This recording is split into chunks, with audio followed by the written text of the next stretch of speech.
Hey everybody, it's Erik Torenberg, co-founder, partner of Village Global, a network-driven venture firm. And this is Venture Stories, a podcast covering topics relating to tech and business with world-leading experts.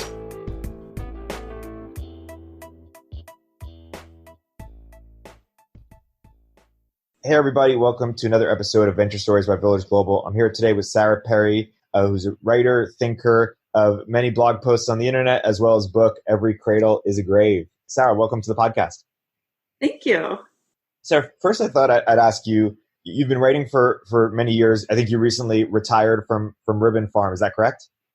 As contributing editor. So I'll still write sometimes, but not pumping out a post a month and doing other stuff. And you've been doing it for a few years. If you look back, what do you think are the themes that unify your writing, or what binds them together, or how do you sort of make sense of your collection of work? That's a good question. I wonder if there are any. It would be nice. It seems like if there's a theme, it's kind of trying to understand things and, I don't know, having an evolving set of questions maybe. I don't know. Yeah, some of it just doesn't fit with each other. It's kind of just a lot of different things. I don't know. I feel bad for people who get famous for something because they kind of stuck doing that one thing. I'm definitely not famous enough to be stuck doing anything that's the same thing over and over again. Are there any identifiable phases that you that relate to, like, oh, this was the phase where I was writing a lot about birth and suicide, or this was the phase where I was writing a lot about meaning? So maybe 2006 to 2010, I was learning to write. And I was blogging all the time. I was writing huge amounts, just really prolifically. And back then I was in the position of, I just have this basically political idea, maybe more philosophical than political, and it's so correct. And everybody thinks it's so weird. And I was trying to almost understand why people thought it was so weird as much as trying to prove it was right. And how would you explain that idea?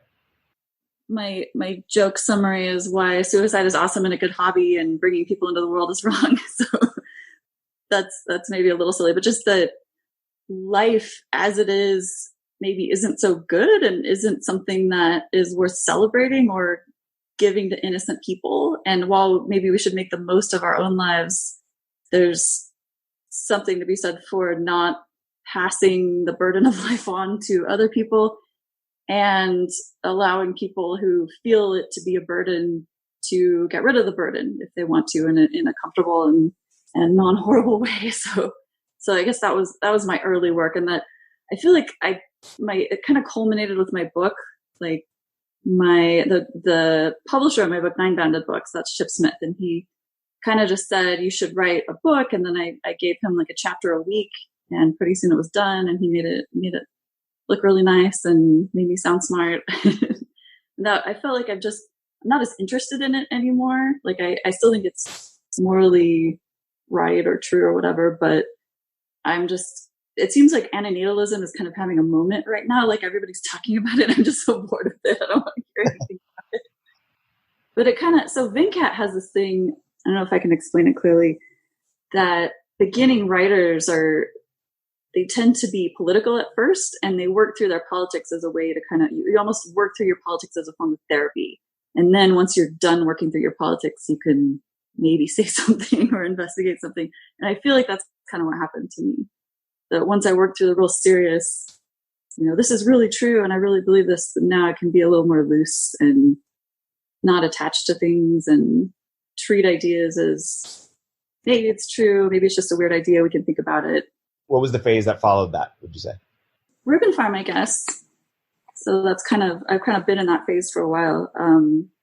I started out writing about ritual, and at that time it seemed like the image of ritual was just, it's this irrational thing, it doesn't make any sense. It's something that almost a synonym for irrational, just something it's goofy, and I wanted to know, like, what is the rationality underlying it? Like, why are rituals so universal if it really is just this silly time wasting thing?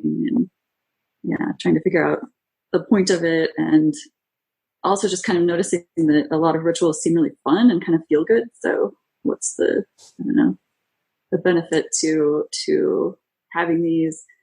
If they're dying, how do you make more of them? Should you try to preserve old ones, or why are the new ones so cringy? Like, why are they so embarrassing? So that was what I started out doing. And then it was kind of whatever I would be interested in that month. Yeah. Let's get into rituals, and let's get into those questions specifically. Why are new ones so cringy? Are the older ones worth preserving? And how do we make more of them? I think the reasons the new ones tend to be cringy is it's a hard art form, and I think it is an art form, and it's a kind of a group art form where everybody participates in creating this experience. And we don't have, like, with the art forms that are really alive, they tend to have kind of a tradition and a community of people who are contributing to it and all kind of doing different experiments and showing off to each other, which I think is a good thing. And there's just less of that with ritual. I think there's fewer people and fewer hours going into trying to do that. So that's part of it. There also is just a benefit that old rituals get. If it's normal, everybody does this, you can kind of suspend your disbelief and cringiness. It's kind of, well, this is, and plus it's the fact that the old ones by their nature have been whittled down to the best ones, the ones that kind of work. They have the benefit of age. They seem more serious, and also they legitimately have been whittled down to the good ones. So, and when we say work, what functional purpose are they serving? A lot. I think there's a lot of functional purposes. You could think of it in economic terms, that they're a boost to cooperation. They're a costly signal that everyone can see that we're all part of the same community cooperating. We have extra energy to spare to cooperate together. You can look at it kind of psychologically, emotionally. They create different kinds of experiences. They're not all the same, but terrifying experience or an ecstatic experience, being together with other people in some way, whether it's intimate or huge crowds, different feelings those produce. And the word ritual, I'm not even sure about anymore, because it seems like it's a thing that people tend to call something when they don't understand the purpose of it. So once you understand the purpose of it, it doesn't seem like a ritual. You'll often hear when people are talking about like prehistory and there's like a bowl or some weird object they don't understand, they'll be like, well, maybe it was a ritual purpose. So I don't think that's really answering the question. I think ritual is a word for a behavior that we don't understand, especially a group behavior that we don't understand. So what's the point of ritual? We've already made this category that actually it blends into just reality. So I think ritual is kind of just like a part of normal reality, and often certain exciting kinds of rituals are set apart from reality. So they're extra sacred, they're on a different plane, they're maybe even involve psychedelic substances or something like that. But I think it's kind of a continuum. It's not just like, well, this is a ritual. You kind of know it when you see it, but it's more of a continuum. Yeah. I guess what is the overlap and difference between like ritual and then like norms or in economic terms, I guess templates that are fungible in some sense? Yeah, I think a lot of people who are good at seeing the world as alien, which are the people whose perspectives I enjoy, can kind of look around them and see people doing rituals. Like, and that, again, that kind of means like people doing behaviors where the outcome isn't clearly related to the behavior. And a lot of them are just ordinary life. Like people will do, if I spill the salt, I throw some over my shoulder because my grandmother taught me to do that. I just do it. I think there's a lot of things like that's kind of obviously a ritual, but there are a lot of things that. Yeah. Knock on wood. Yeah. Can we give examples of other rituals that have, been curious to you or been interesting or we may underappreciate?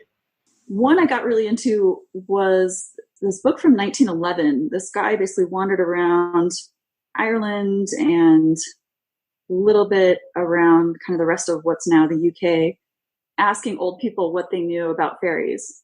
And it's all just like old people's recollections of the fairy religion, the sort of what behaviors you do. And they have special ways of referring to them. There are certain things you might do or not do, behaviors you might avoid. And when you don't necessarily refer to them as fairies, you might call them those people or them people, the good folk, something like that. And I was reading this and I was starting to get into it. And my favorite blue dish scrubber disappeared. And I was like, oh, it's the fairies. But it just being in that mindset made that available as an explanation. Like, oh, stupid fairies. You've written a little bit about gift giving. Can you talk about how ritual relates to gift giving, or what intrigues you about gift giving? Yeah, gift giving, I think of mostly in economic terms, although there's some really neat writers who are outside of economics who write about it, like Lewis Hyde, The Gift. Mm-hmm. So he's more from like poetry and art history type stuff rather than economics. But so what is gift giving? One line of thinking I like about gifts is the connection of gifts in the history of money. There's kind of an idea that, well, money is a relatively recent invention, and before that people just bartered. And there's been a lot of pushback against that idea that people ever bartered. That it seems like the origin of money, some kind of scarce tradable stuff, like usually early money would be shells usually that were scarce in the area where they were used as money. And often they would be in these sort of chains where people could different tribes could trade, especially they could specialize in some particular form of protein. And then when it was the season for that, they, had tons of it, they could maybe trade. And then later when their source of protein was running low, they could use the sort of proto money, the sort of gift situation to trade with the other group. So kind of this like a scaffolding for people to basically have a larger civilization, to have a larger set of, like, I guess the one word for it is just specialization, like division of labor. Like not everybody has to hunt every single thing. You can kind of have one group that does each thing. And then, so that seems really similar to me to industrialized life. Like that's just, it's so deep in human history that happens. So, and then gifts you could think of in economic terms as basically another word for reciprocal altruism. So basically trade, and that goes all the way lower than humans on the phylogenetic ladder. So vampire bats maybe do feeding of other vampire bats, especially if they fed them before. So you have more of a kind of a trade situation. And if you have something like money, if you have particular shells or beads or baskets or whatever it is, that there's not just plenty of them. They take either a trip to somewhere far away, or they take a lot of person hours to make, or there's just not very many of them. You're lucky if you ever find some of them. Something like that makes it hard to cheat. So it makes the whole ecosystem that's trading their proteins or whatever to kind of be able to function without everybody's natural desire to get ahead getting in the way of that. It kind of points your desire to get ahead in the direction of the future of the tribe and other tribes too. And so if someone asked you, hey, what do people, underappreciate or misunderstand about how rituals work? Would you first say, hey, people don't even appreciate that rituals serve a bunch of important functions and it's not just, I don't know, pure superstition or something? Or how would you respond to what people misunderstand about how rituals work? I'm trying to imagine who would say that. One line you hear, one group that you sometimes hear that coming from is like professional atheists. So the religion's evil, or religion's horrible. And I am an atheist, but I don't think religion's horrible. And I think it's silly to think that it's just purely like a mimetic hijacking, that this meme just parasitizes us and does us no good. And I think that's a kind of a silly way to think of it, that if it really did us no good, the world might look a lot different. I think if it really did us no good, then like the best off places would be places with no religion. And I don't think that's the case. Some of the best off societies have a high rate of religious participation. So probably not the case that people whose ideas I respect otherwise, but who say that, religion is just a virus, it has no particular point. I think that's naive. Are there many original rituals coming out of the atheist community or rationalist community or scientific? Yeah, there's some. They'll do like solstice rituals, and one that has been kind of, not specifically among rationalists, but one that I think is promising and neat, that's become popular recently. Have you heard of circling? Yeah, so I think that one's kind of cool. It's fun. Can you explain it to the audience? Yeah, so I'm not an expert in it. I've participated a few times, but it's almost a group meditation, but with some amount of talking. You kind of sit in a circle, obviously. There are different formats. It could be all focused on one person, or it could be kind of everybody equally focused on the group. And people are allowed to talk, but there are some limitations. So the limitations often have to do with, totally misrepresent circling, but a particular focus, like talking about your particular sense impression, noticing how you feel. So that in that way, it's similar to mindfulness meditation. Not so much like telling stories, giving justifications, but more of a focus on immediate awareness. For me, I can't even remember the rules. But for me, the experience was immediately psychoactive. Just sitting in the circle, having this intense group focus.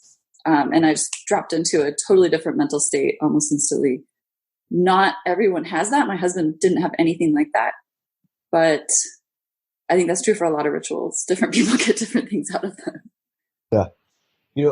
One broad thing I've been thinking about, or culture has been thinking about, is how we've collectively gotten a lot richer as a society, and yet sort of our community bonds aren't as strong. Bowling Alone is this big, popular text that, and then there's been a lot of sense about that. And one saying I heard someone say something along the lines of, we've been treating sort of the way we handle economic transactions. We've been treating our family and intimate relationships the way we handle economic transactions, and that he calls for sort of greater, compartmentalization of different modes. And there's one line of like, in my family, I'm a communist. In my, city, a Democrat. In my country, a libertarian or something. And then he had a follow up saying, which was, hey, get your, market thinking out of my tribes and your tribal thinking out of my markets. I'm starting to see awareness that different regimes work for different scales. Yeah. I'm curious what you make of that generally. And then also, because I see you somewhat trying, like we have a lot of knowledge collectively about, what makes for good markets and how to think that way. I see you as trying to not quantify necessarily, but provide like the science of like when you write about meaning or ritual or, like some more nuance to how we can be more effectively tribal with each other. Or is that fair? Or how do you, I don't think I know anything about it. Like I think if anything, I know less about it than the average person. I'm less understanding of people and tribes and stuff like that. So I'm kind of coming to it as an outsider almost. So I don't know, maybe that is why I have anything to say, because it's not just normal to me. I don't necessarily naturally see how it works, but it's true for a lot of philosophy people that whatever they're like naturally really bad at, that's what they want to focus on. So. Yeah, no, totally. And it's valuable respect. Like I can't shoot a basketball like LeBron James, but I've thought a lot about it. Yeah.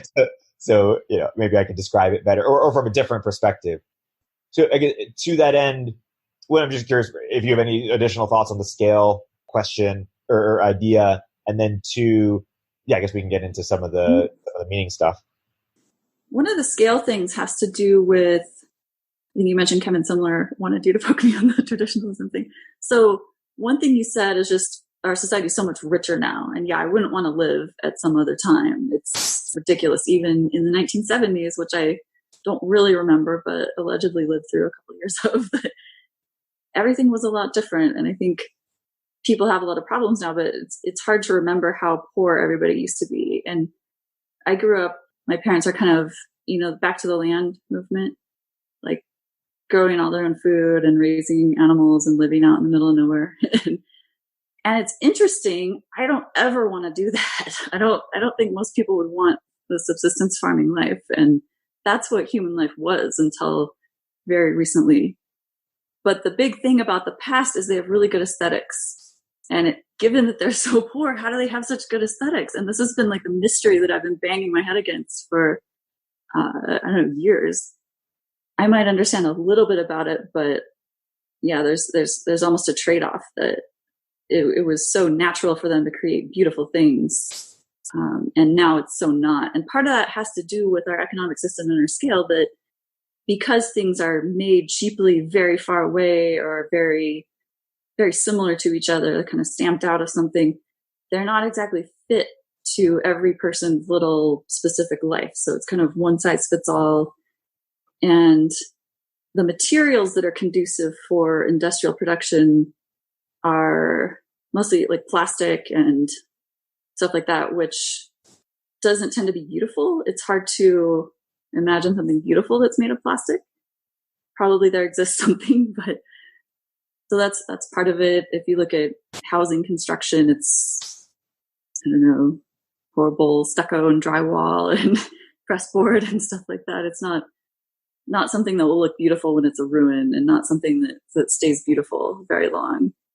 And then there's a sort of clean aesthetic that I think has been the dominant aesthetic for at least, I don't know, maybe since the mid-century, maybe since the 50s. And the idea of clean is everything's kind of, simple lines and white walls, and not just architecture, kind of objects too. And I think that's almost, it seems that the word clean has good associations, but I have very bad associations with that kind of aesthetic. That it used to be just really expensive to make a completely self-similar surface, or things that all look the same, perfectly straight lines. Like, that was the hard thing to do. Now that's the easiest thing in the world, and everything looks terrible. So things like, if you look at a hand-hewn wood surface, it looks a lot more alive and a lot different from a sawn wood surface that was like sawn in a sawmill. It kind of undulates a little bit. You can see more of like the wood itself comes through, rather than just being this raw material to make a board or something. And back when that was economically feasible, back when the best way to make a board was to hew it with an axe, everything was beautiful because it was made of that. And now it's not really economically feasible in terms of labor. It's much easier just to make things out of industrially produced materials. And I don't know the solution to that. It's something that has interested me for a long time. Yeah, and it seems, I'll take it a little bit further. It seems that we are somewhat on the dawn of this like mass customization, like the industrial scale with like seeing what you like on Facebook or Twitter or whatever, and then customizing too, which seems like a variation, or it begs the sort of variation of your Robert Nozick experience machine, which is like, would you want that? Even if some machine could tailor to your taste, better than you could, even, it seems that most people wouldn't want that. It like consciously. Yeah. Because I think part of the point is you're doing it, is that you're making your area for yourself. And it's an art form, even though it might be a little silly and self-involved. It's just something that people do. You know who Gwern is? Gwern. Yeah. So he has this really challenging, trolly, and great essay that I love. He kind of argues. I don't think he still or ever maybe agrees with this, but he makes the case that we should have a moratorium on writing new books. We already have enough. And I think it's very true if the point of writing books was to make new books so people could read them. But I think that's part of what humans do. Humans write books. That's just part of human experience. And it's not for the finished product necessarily. Yeah. I think he's great. Yeah. For listeners who may not be as familiar with his work, what would you recommend they check out, or what particularly is great about his stuff that you find exciting? I just recently binged about 30 different essays of his, but I don't know. Go to the front page of his website and see if anything catches your eye. He's really, really interesting writer. I mean, in your study about ritual, did people provide a certain meaning to economic interactions or to trade that we can learn from today? When sort of in the golden magical era when ritual was alive, and which I don't necessarily believe in. The further you go into the past, it seems like lately everything I think of as modern ends up being medieval. It's at least medieval and sometimes earlier. How are all these things medieval? But I don't know. I don't know if people, whatever kind of knowledge they had was probably the kind of knowledge that we have now about industrial processes, where it's really spread out and everybody has some part of it. And most of it is just what feels like normal. It would be hard to teach. It would be hard to explain. You can just do it. You just go to mass, or you just have your altar and you interact with it in these particular ways, and it's just part of reality. Let's get into meaning a bit, because you've thought about it from different perspectives. You sort of unbundled it. You added sort of different lenses to it. Maybe we'll just start at the highest level with how you define it or how you make sense of it, and then we can unbundle from there. It's one of those things where it's really obvious, it's really important, but it almost doesn't exist. It's so, and I've thought about it so much that the word almost has no meaning for me, ironically. But so most recently I was reading 7 Types of Ambiguity, Empson, and taking that with me as I experience the world and realizing that often something that's ambiguous is perceived as more meaningful than something that was just a statement of some one particular thing. So reading the book I read right after Empson was Ben Sinister, one of Nabokov's. He wrote it in the 40s, I think, and there's so much ambiguity, but that's kind of where the meaning lies. And he loves to include lots of different kinds and levels of ambiguity and then point some of them out. And then even when he's pointing out his own ambiguity, he's still trolling. Like he's still like, I've pointed this out, but then there's these 3 other interpretations underneath that. And his writing feels so rich, I think partly because there's so many possible meanings. And it's not the same as nonsense. It's not the same as could mean anything. It could mean a few very specific things, and you're constantly discovering some new specific thing. And I definitely don't understand how his writing works, but it does seem it has a special meaning in it. I think Pynchon's similar to this. Why is that ambiguity increases it? And this is another thing I've been interested in lately. So there's this guy, Nick Lowe, Lowe, who's I think he's a classic scholar. And his theory of narrative is that what it's about is the experience you go through from beginning to end as you're incorporating the information in the narrative. So I go in, maybe I have an idea of the genre, so I have some expectations. I have a theory. As I get more information, I'm modifying my theories. I'm coming up with new theories, discarding some, maybe bringing some back that I previously discarded. So a narrative is not so much just the words on the page or the things that happen. It's a more epistemological interaction with the reader, the audience. Their surprise is important, violating expectations, rhythm, and ambiguity is something that can be part of that, where you can develop 2 different theories maybe at the same time, and maybe by the end they both are still good, like they both still work. So when people say that today we're suffering a meaning crisis, and because of that, lots of people are more depressed, people are more suicidal, lots of things, less happy. When they talk about meaning in that way, does that resonate with how you think about meaning? Or are they totally misinterpreting meaning in your view, or meaning good clock? So one thing is people have this idea there's a suicide crisis. There's no suicide crisis. The suicide rate in the US has been so amazingly flat, other than a couple weird bumps in the early part of the century. That's the shocking story. And even outside of the US, there are some countries that do have suicide ups and downs. Like South Korea's had a huge suicide spike, and it's coming down now. But for the most part, globally, there has not been much of a suicide increase, if any, over the years that the data has been collected. That's the mystery. Is not why is there the suicide increase? It's why is it so flat? Why doesn't it go down like every other cause of death?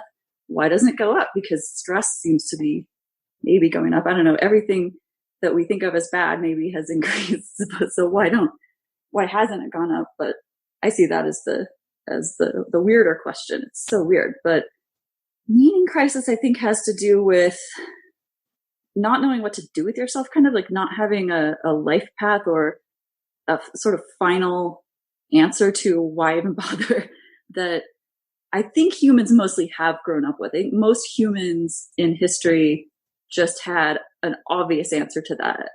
And now most of us don't.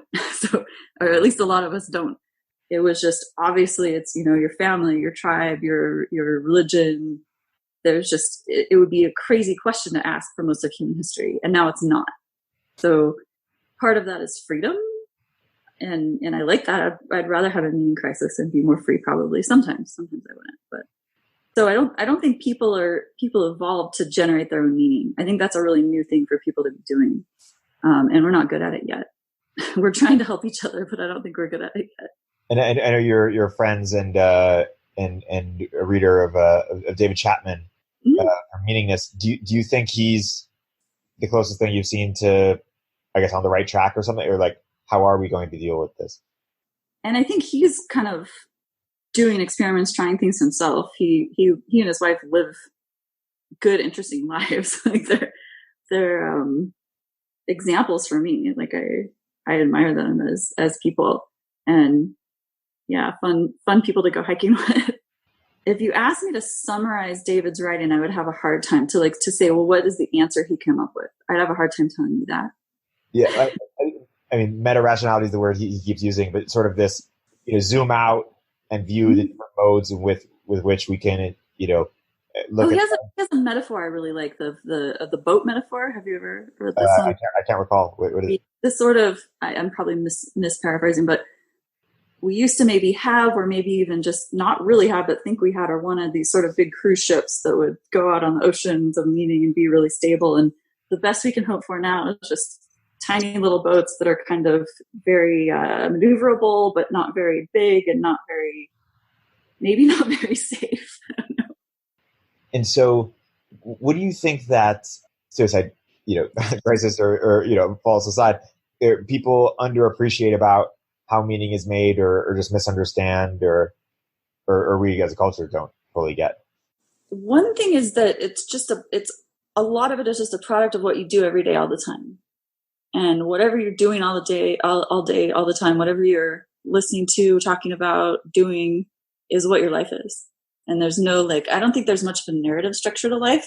And that's one of the illusions, I think, that maybe it's always been there. Maybe it's a product of being in a culture that has narratives like novels and movies. Maybe it's just that humans are naturally narrative.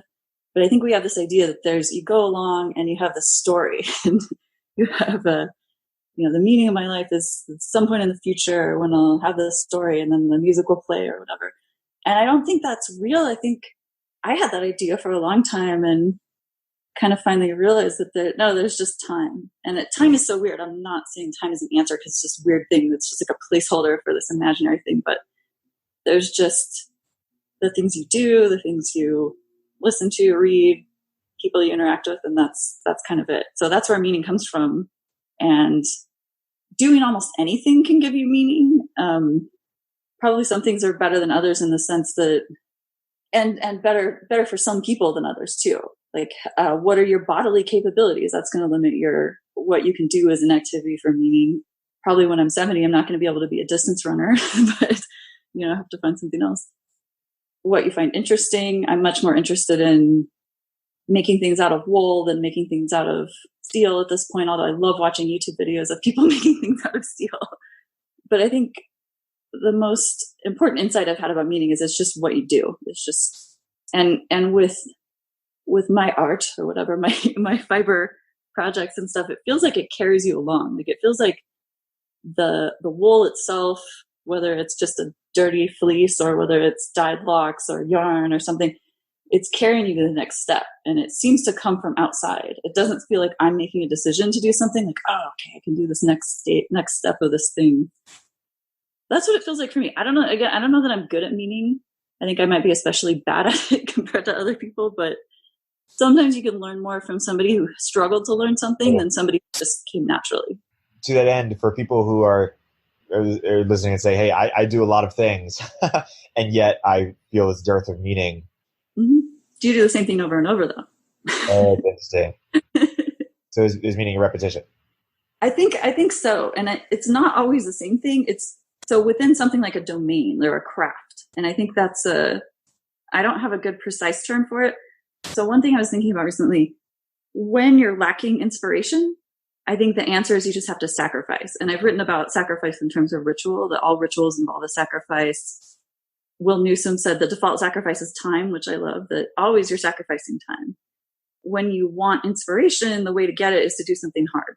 So that could be, for me, that could be climbing a mountain, which I like to do, but it's hard. Or it could be something in my craft domain. So learning how to do some new thing. I'm learning how to, I've spun for 20 years on one of these, a hand spindle, and I'm learning how to spin on a spinning wheel. So I've gone forward a few hundred years in technology. And within a craft domain, so the unit of a craft or a domain, you have a little more predictability. Any hard thing you try, it'll attach to every other hard thing you've tried in the past, all your existing knowledge. So it'll kind of advance it'll be like a multiplier. Whereas if you just do something, you'll probably get inspiration from it. It'll probably connect up to something, but there's no guarantee. It's less predictable that it will just improve your whole game in your domain or your craft. So I think this is the right use. It almost begs the question of what a domain is because it's trying to define it by the fact that, well, these all connect together. So it wouldn't necessarily be that, oh, it's the domain of fiber arts or something. The domain is almost kind of revealed to you by what things connect up to each other. Right. And I like the way David Chapman described it, where we sort of like ping pong or pinball between these like different confused stances of like, eternalism. Everything there must be some ultimate high order meaning that, connects everything together. And if there's any crack in that, then we go back to nihilism, which is just nothing is meaning.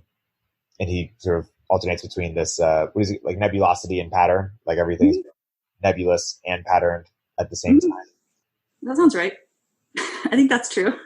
Yeah. It's interesting. And I guess you sort of emphasize of repetition at the same time. Some people also get upset of not having enough novelty. Do you think that's a false allure or false promise, or we should resist that temptation for increasing novelty? Give me an example of when that would happen. So people are doing the same job over and over, or hanging out with the same person over and over. Okay, I see what you mean. Yeah, I think there's always novelty. Often you see more novelty when you do the same thing over and over to some degree. Like, I don't think that's true if you're working in like a 19th century factory, hitting the same button over and over or something. I don't know that would give you a lot of this kind of novelty, but with the same person, definitely there's so much novelty. like my marriage, I think of immediately that we both changed so much. It's always interesting to talk to my husband. I don't know. Yeah. And what about things like music or things like scrapbooks, or like, these seem to be like devices or tricks or something to increase meaning or nostalgia? I don't know. I think that's great. I think the devices and tricks and stunts and stuff are basically what crafts are made of. Like, a lot of it is just being really careful and doing things really meticulously, but there's tools, there's little tricks and techniques, and that's mostly what it's made up of. It's exciting. I think that it's not to belittle that. Like, when you suddenly understand how something was made, that's a great feeling to me. Like, that's one of my favorite experiences. Like, oh, that's how it seems so impossible, but it's a magic trick kind of, because somehow the mode of how it's produced is hidden. You wrote in one post on meaning, and I can't recall, you talked about pointing. What does pointing mean? So pointing is a pretty complicated thing. So if I point at something, we can immediately understand what I mean. Like, if I point at my microphone over here, I'm indicating my microphone. But it's a pretty intense cognitive process. Like, a lot of animals cannot understand what it means. So step one, I have to get your attention. I have to make sure you're looking at me. Step two, I have to redirect your attention with the point. Step three, I have to communicate somehow what about the situation I'm pointing at. So you're doing a lot of work. When I'm pointing, you're almost mind reading me. What about this is relevant? And relevance is another thing that I find exciting. That is kind of a fake word that does a lot of work. The word relevance, but it's another one of those things. It's just a really complicated cognitive process that humans just get. It's just instant. So sometimes the meaning and pointing article I wrote, one of the most interesting points is where he's pointing to his supervisor, I think on an archaeological dig. And what he's pointing to is itself pointing to something. Like, he's pointing to a map, and then he's pointing to something that relates to the map. So the map is basically pointing there, and he's pointing to the point. So it's really, but the person he's talking to instantly understands it. So you can deconstruct it into the complications that are happening, but it just happens instantly. It's just already there. It's interesting. You also, Roy Baumeister? You put one of your pieces that he proposed that humans have 4 basic needs for meaning. One is an ultimate value base. Another is a need for purpose. Another is a need for status. And another is a need for efficacy or control. Can you unpack those a little bit? Thank you for the review, because I actually wouldn't have been able to tell you those 4 off the top of my head. But the ultimate value is kind of what I was talking about earlier, the basic why. Like, why get up in the morning? Why do anything? When you're asking, like, is this valuable? The ultimate why is like what you compare it to. So, like, get up in the morning in order to eat or whatever, or go to work. And then, well, why do I do that? Ultimate value is sort of a stop to that. It's almost like a thought stopper. So you don't go any further into the whys. And I think that's important. I don't know that I experience that other than just habit. So I don't really know what it's like to have that, but I think most of human history, people have had that. Oh, also, I think the less you ask why, the less people are suffering, or the less they are forced to do work they hate, the less you're going to ask that. So the less need there is for an ultimate why. That if you're just chilling and everything's pretty good, you don't ask those kind of questions. So status could be seen as like a zero-sum game that, if you gain status, I lose status or whatever. The word I like that I've heard used for the status that's not zero-sum is sociometric status. And that kind of has to do with, do people treat you politely? Do people care about you? That it's not always a trade-off. I think treating people really politely doesn't cost very much, and it makes everybody feel better.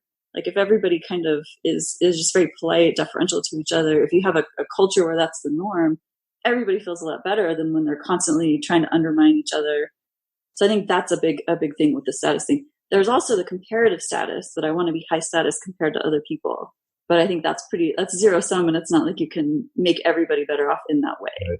Whereas I think you can make everybody better off in terms of sociometric status, where you just treat each other really well. There's been a debate on Twitter recently as to some people saying that social capital is as positive sum as financial capital, and others saying no, attention is limited, or comparative, ranks are limited. Mm-hmm. And people in response to that are saying, well, you could just keep inventing new games, and the internet. Yeah, that's another thing that I think is a great solution. That the more small pools you have, the more people can be good and valuable within their small little pool. You don't have to compete with everyone in the world. Hopefully, you don't have to be the best in the world in order to have any status. You can be, someone who's somewhat respected in their own little domain. And I think that's pretty great. That's a good life. Yeah. One thing, broader question I have is I don't know if there's any answer to this, but when do we collectively sort of try to overcome our evolutionary behaviors or constraints, or design for them in? So the idea of like, hey, humans are just going to care about comparative status. Do we just keep that in, or going to be jealous or envious? Do we just design for that? And that might mean like, reduce wealth inequality, even if it means reducing overall GDP, if you have that premise, or the Rawlsian, yeah. Yeah. Or is it, we used to do public beheadings, and that we said, hey, let's be better than that. And what is Christianity? But it's an ongoing collective art form that we're all doing of negotiating those things and trying to figure it out. And I think the best work is done at the super local level, like your own house or your own family, your own friends. I've just gotten really doubtful in, the last 10 years of my life of large scale change, of individuals trying to promote some kind of nationwide or global change.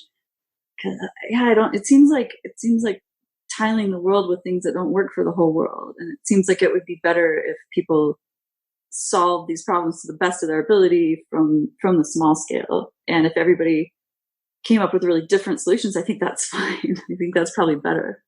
Right. So is your take on status, hey, sociometric status, which I hadn't heard before, and I think I'm going to go deeper on, is positive sum, whereas comparative status is inherently negative sum, although you can ameliorate it by, creating more games. Yeah.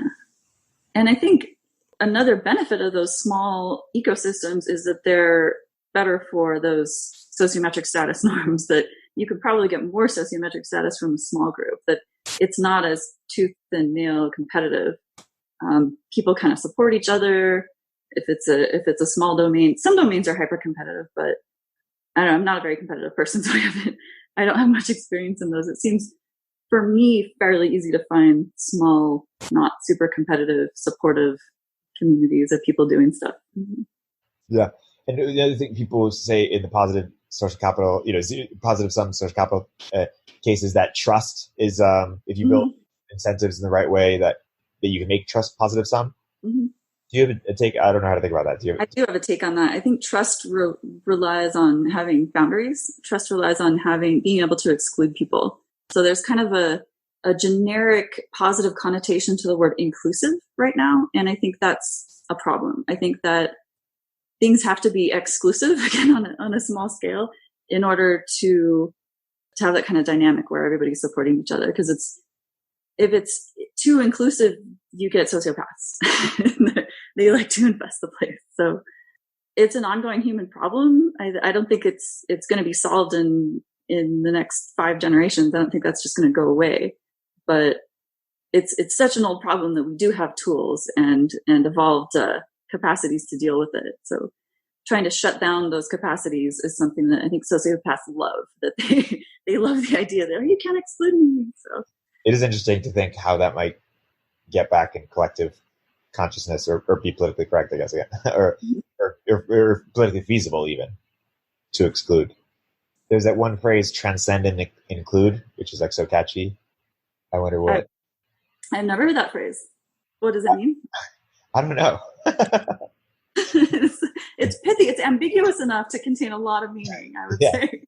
Transcend and include. I don't know. I think it's like sort of pluralism in terms of ideas. Like just keep going meta, just like include that, but just go one higher. Okay, I like that. Not necessarily like bad actors in your community, but ideas. Yeah. That's great. No, I'm accelerate, like acceleration. Agree, amplify, accelerate. Yes. It's turning politics or political thinking and philosophical thinking into improv. Like the yes and rule. Yes, totally. There seems to be this trend that we try to quantify everything, particularly, I mean, in technology, there's this phrase, measure what matters, or if it's not a measure, it won't matter in your company. Yeah. It gets managed. Yes, exactly. And there's sort of this conundrum, which is the things that really matter can't really be measured. And when we try to, it sort of defeats the purpose anyways, although if you're going to measure it, it's better to measure it better than not. And so, yeah, quantify. I don't know if we just accept the reality and just try to have better, metrics for stuff, or we don't, or we somehow resist and yet find a way to prioritize things that we can't. And I think this is sort of played out topic, but social networks have really just provided metrics to things that, or quantified things, even in subtle ways that we hadn't quantified before. It feels to me like when I think about what gets quantified in social media, things like your follower count, to be really basic, or likes or retweets on something, people kind of know what it means. So even though you have that thing that, what gets the measurement is immediately undermined by people trying to manipulate to go just for the measurement. The only word I can think is Lucas critique, but I know there's a more common term for that. Good hearts. Good hearts law, yeah. It seems like people do kind of know what different measures mean. Like that becomes part of the culture, that these things can be manipulated, and the ways they can be manipulated, and there's almost like a feeling, a sense that goes along with having numbers attached to things, that it's not just the number you see, but you also have all your experience of what that measure means. So I think it could actually be pretty rich. If you have a dumb, naive actor, like a government actor trying to optimize some measure, then that might not work. But if you have humans who are in full control of themselves, then I think they can take numbers into better, sort of almost like an aesthetic of numbers. Yeah, I guess what I'm curious about is in a utopian, well, even that term is so fraught, but in a society that works for more people or that we're happy with, is the ideal to have no metric, fewer metrics, the same amount of metrics, or more metrics, putting aside the quality of the metrics, or assuming that they're good or better than we have today. And you can make an argument both ways. I think on the no metric side, the camp says, hey, when you put metrics to things, and I was talking to someone about it in college education, when you put metrics to things like tie teachers, measurement to how well the students are doing in grades, and you could, even if you had multiple sorts of grades like emotional learning or things that we value that we're not currently grading, then he said that the students might think, oh, the teachers there might be sort of a double intent, or the teacher's doing it for their own, as opposed to for inherent sacredness of it, or their inherent love of the student. Whereas, the person with the physical metric says, "Hey, how will we know if we're doing it, or actually that's a good motivator because people are motivated by that." That's interesting. I hadn't thought of that. Yeah. Kind of changing the meaning of the relationship if you're supposed to things if you quantify it. Yeah, and I think another reason I've been thinking about this is because in the last year I've thought a lot about income share agreements.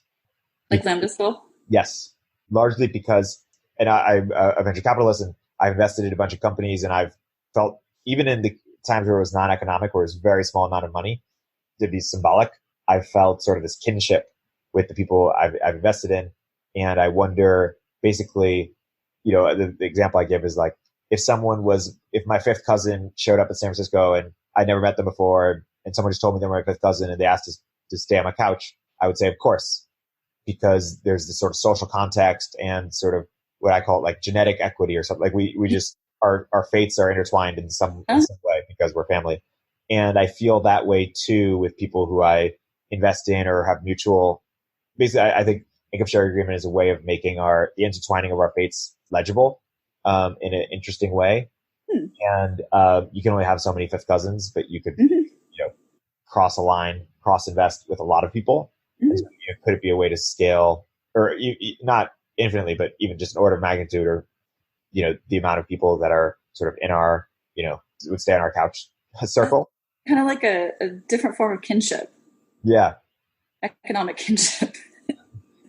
But also, what's lost when that happens, or what's changed. So that's that's something I'm thinking a lot about. You've thought a bit about sacredness, and you had a post called "Weaponizing Sacredness." Yeah. Can you talk a little bit about it, or what you think people misunderstand or underappreciate as it relates to sacredness? Yeah, I think people tend to think whatever their sacred beliefs are not sacred. They're just right. So I don't think people think of that as this form of sacredness. Again, kind of the professional atheist idea where everything sacred is just silly and we shouldn't, it's almost a bad thing, like it has a sort of generic bad connotation. But I think it's just universal. And for a while, people were saying it was only like, religious right-wing people who experience sacredness, but I don't think that's true at all. I think everybody, and it's not that people don't vary. I think people vary in how seriously they take the sacredness of things and even how much they can perceive it. Like, it seems to me like autism seems to make it harder to perceive socially sacred things, which makes autistic people kind of cool to hang out with. But I think everybody has sacred beliefs. I think like you kind of know like what you're allowed to talk about. Like 9/11 is somewhat sacred. We're not really supposed to make fun of it. It's extra funny if you do because it's sacred. So, but things like that, climate change would be one of those sort of sacred things that is just shocking to challenge or to make fun of. Or I think the misunderstanding might be that it's a specific religious thing and not something that's just universal that everybody has. Right. Sometimes it's hard to see. I'm not sure I could tell you what I consider sacred, but it's kind of, you can see it better in your out group. Like when you're treating people as the out group, like, oh, well, they believe in this, and it's harder to see your own in group and what they take sacredly. But I know I have them. I know they're there. And what's the relationship between sacredness and meaning? Is something sacred when people just ascribe way too much irrational meaning? It's one of those, in Baumeister terms, it's the final value. So whatever has been, you can't just decide to have something be sacred. I think it's a complicated process of over time, gradually your behaviors and what you hear and how you interact with people and the kind of people you meet, who your in-group is. I think that's probably the most important thing. And sacredness is something that's built up over time, that's created as a cooperative effort. It's not something that can be just kind of imposed from the top down. There might be some exceptions to that with certain dictatorial regimes, but that's just a whole other complicated analysis. Timur Karan's preference falsification stuff deals with this, that often what looks like it's sacred is people not actually feeling it's sacred, but feeling that everybody else treats it as sacred and acting based on that.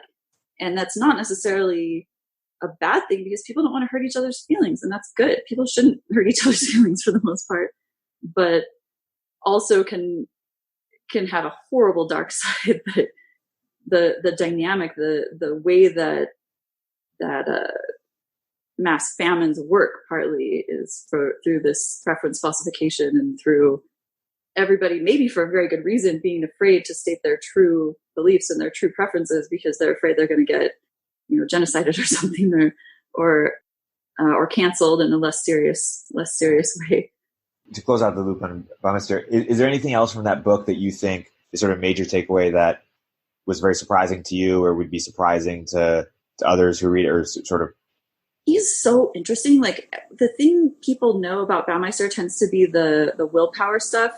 That willpower, his idea that willpower was a limited resource based on glucose and all that stuff has kind of been, failed to replicate. But he's so interesting. I don't think he ever should have done any experiments. He should just write papers because he's so interesting. One of his papers in that book, which is, I think it's called Meanings of Life. I could be misstating it, but is about the history of women and housewifery, being a housewife. I'm a housewife. I don't have any kids, but so that's interesting to me. But he thinks it was something that was kind of invented in the 1820s in England when women's work had been largely industrialized before men's work was industrialized and was basically taken away. So women were doing, this kind of thing, spinning, making cloth, making yarn, making clothing. And that was the first thing to be able to be industrialized. So suddenly you have this class of people who are not economically viable. What do you do with them? And I think one of the things that people came up with, one of the solutions was, well, they're going to be full-time mothers. They're going to be taking care of their kids all the time. And that's so important. It's a new source of meaning. The idea that, that child rearing is a sort of science that really affects how children turn out. And that it was sort of a relatively modern invention, whereas we think of it as a very traditional thing, the idea of women staying home with their kids and not working in the market. But pretty, at least according to his analysis, pretty recent innovation of having this. And I was thinking recently, what happens when it goes the other way? What happens when men's work becomes obsolete before women's work? And I don't think it looks as good.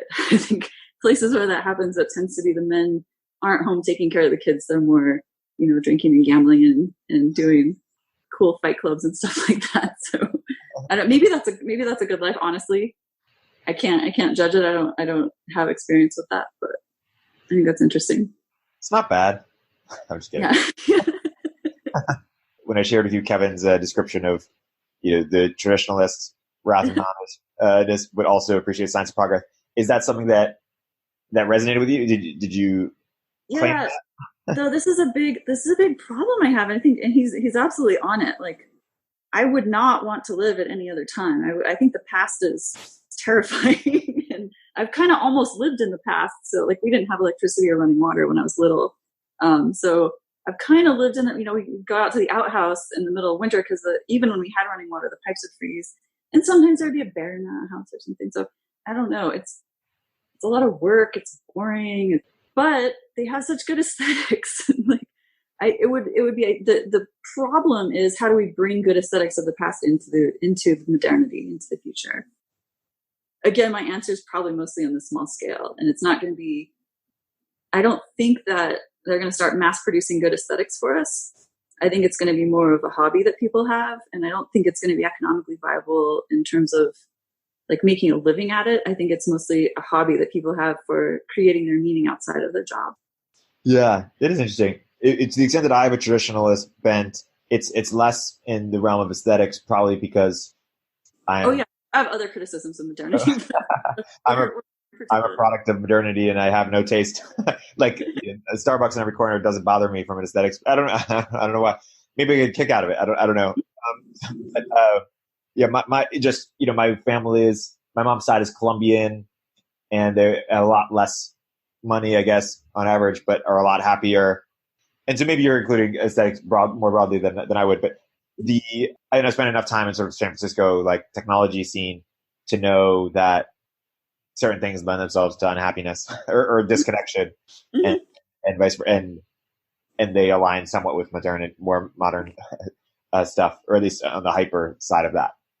like I lucked into a great marriage, and I think that's rare in maternity. It's not set up to support lifetime marriage. And I think it's less that people get divorced. It's more that people don't get married, at least statistically. But I think it's hard. And one thing is we don't have that. Most people don't have that kind of economic bond. Like everybody's kind of expected to be individualist and take care of themselves. And I don't know. And I hear from my young friends that the dating scene is just horrible. That everything is online, but they still, despite all the magic of algorithms, they can't find people who are like them. And so I don't know. Maybe it's better when you had your yenta grandma trying to set you up with people. And when you say luck, is that some version of that happened to you, or you married young, or? I got lucky. No, I was 34, I guess. And yeah, never met anybody like my husband. Never. Yeah. But it's so great. I wish everyone could have it. I never even thought it was possible, but yeah, I want that for all my young friends. But I think it's hard. It's harder now, I think, than it used to be. And is it harder because our expectations are just higher and we're comparing it, or because? I don't know. I think maybe there's some degree that you're always wondering if it's going to last. I mean, can you really just put your whole self into it? Can you really do that? Are you safe doing that? Maybe you're not. I mean, that's part of it's not like humans have always been lifetime monogamous. Like monogamy is a great innovation that humans have, but if you look at the biographies of various hunter-gatherer people, they'll often have 4 or 5 marriages throughout their lives. And so I don't think it's just easier for people in the past. I don't think it's easy for people in the past, but I think there are special challenges to it now. And that it's not something necessarily you're encouraged to sacrifice for. That there's almost a feeling that your main, and this is something Baumeister talks about too. That I think he's deep on the idea of the self. He's written several books about the modern self. That it takes so much weight now, and it carries so much meaning. You don't have necessarily the same outside sources of meaning, and the self can be in conflict with the relationship. Like it's. If you think of the values that are sort of ambient in our culture, sacrificing yourself for your relationship is not something that's encouraged, I don't think. I think it's almost like, well, if your spouse is limiting you, you should get divorced or something. Yeah, like the self is like a customer. Rough. I felt really good getting past that. I never thought it would happen. Yeah. Yeah, so the customer is always right, and the self is a customer. Yeah.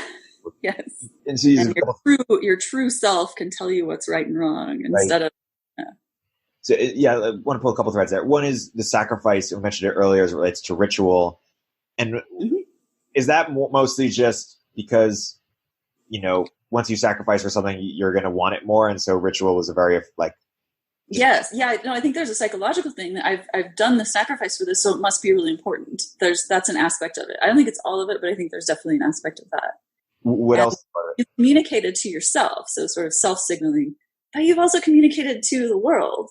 So you've shown your spouse or whatever, everybody in the world that you're serious about it. You don't just say it, but you do something hard in that way. So I had the great honor of marrying 2 of my friends recently and they're a great young couple. And one of the things I talked about in my wedding homily was that when you're in a really good relationship, you just feel like you don't deserve it. You just feel like you didn't do anything to do this. Yeah. So it actually is relieving when you can do something hard for your partner. Like it's like, oh, I can finally make up for this thing that I've been given that I don't have any way to express. So I think that's a different side of sacrifice that you don't think about unless you're in a really good situation. I don't know. Yeah, no, I really like that line. That resonates. Wait, so if part of it is just practical and effective, what's the other part of sacrifice? Do you think? You said it's not all of it, but you think it's. But, yeah, so self-signaling. Got it. But also signaling to other people. So right. Signaling, it's just signaling. No, signaling is really important, especially costly signaling. So signaling that's hard to fake. And that's an important thing in the money thing too. Yeah. So the hard to fake, but you signal to the world, and communication is kind of the most important thing about being human. And that's just another form of communication. It's not just. And when you say the money thing, you mean like good money? Oh, the idea of what money is, that what money is this hard to forge, valuable thing. Yeah. Yep. So when you, Kevin Sumler's book and Robin Hanson's book, is basically how signaling rules our life. Yeah. Those are two strong influences on me. I've been reading Robin Hanson since mid 2000s. So you're basically on board with that thesis. Yeah, I think that's it. It's something. I don't think it's everything, but it's a huge part of reality, and it's fun because people don't like to think about it because it's kind of uncomfortable. So that makes it even more interesting. Yeah.